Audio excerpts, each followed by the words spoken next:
Good morning and welcome to the Toolbox. This morning, I want to talk to you about the most frightening word in the English language. Okay, maybe the second most frightening. Yeah, maintenance. This word is all over our industry. Around the world, shops use this word, very commonplace.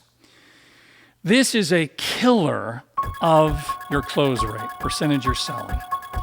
I'm going to tell you why this morning, and I'm going to give you a word that can replace it that will help you improve your close rate dramatically. First, though, let's talk about why maintenance sucks.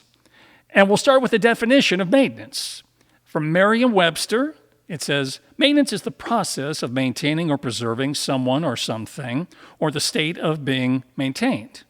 Okay, great, got it. Speaking of maintain, that definition, again from Merriam-Webster, is to keep in an existing state like repair or to preserve from failure or decline. Okay. So this sounds automotive-y. Yes, right? Of course it does. The word preserve appears in both these definitions, and so I want to look at that definition. Again, stay with me. We're going on a little definition journey here. Preserve means to maintain something in its original or existing state. Let me tell you why that doesn't make any sense, at least in part.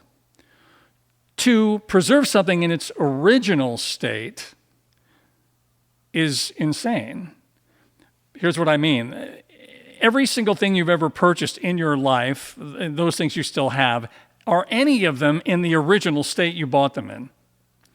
Car, house, clothing, pets, a sandwich. Okay, that's going to be eaten, but everything else. Everything in the physical world isn't the same as it was when it was first born. You're looking at a prime example. So nothing stays in its original state, no matter how much you want to try to preserve it, all right? That is based upon the idea of entropy. Entropy is a law of thermodynamics. It means that things disintegrate. They blow up. Well, they don't all blow up, but anyway, they're disintegrating as we speak, all right? The law of entropy also applies to cars. Thank goodness it does. That's why people bring in their cars, because gravity, physics, humidity, heat, all of it are wearing away at their vehicles, all right? You with me so far? Great. Now let me remind you of the definitions we talked about before. Maintain, to keep in an existing state. Preserve, maintain in its original or existing state. Emphasis here is on existing. What's another word for existing? Current. The way it is right now. So maintenance, by definition, is the idea that we're going to keep your car in its current state.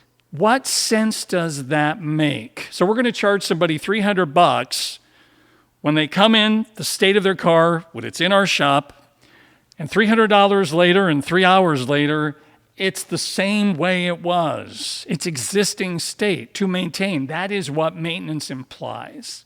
It's the implication of the word, and that matters. You're telling me, Johnny, maintenance is written all over everything. It's on ROs, inspections, shop management dashboards, car manuals. It's everywhere. How in the world can we change that when it's such embedded in the fabric of our industry?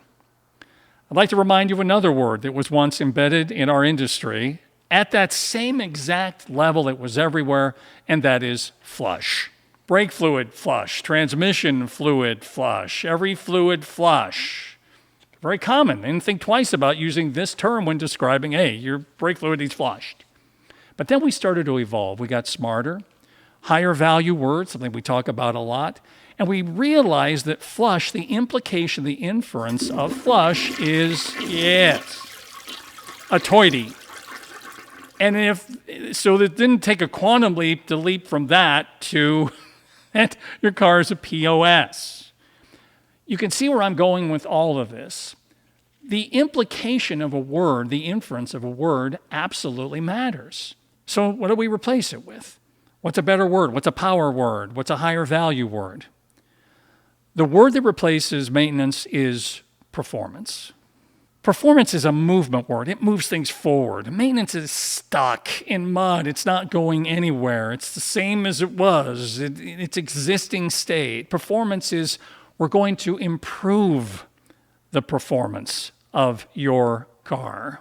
Why else would people do fluid services if it wasn't to improve the performance of their car? In fact, everything in your shop is designed to improve the performance of cars. Everything you do is based upon that. Performance. That also includes, if you want to think of it this way, your shop itself. I mean, do you want to maintain the performance of your shop?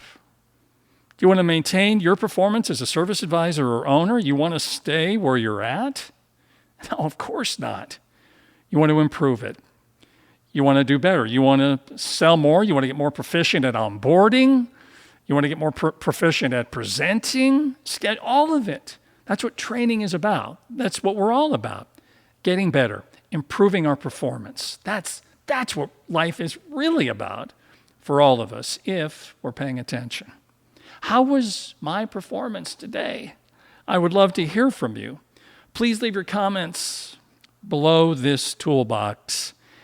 And remember, you're not stuck unless you actually think you are. That's a state of mind. That's something that you maintain. Improve performance, move forward. I appreciate you watching today's Toolbox video. Thank you so much. And let's continue to improve our performance and build something better together.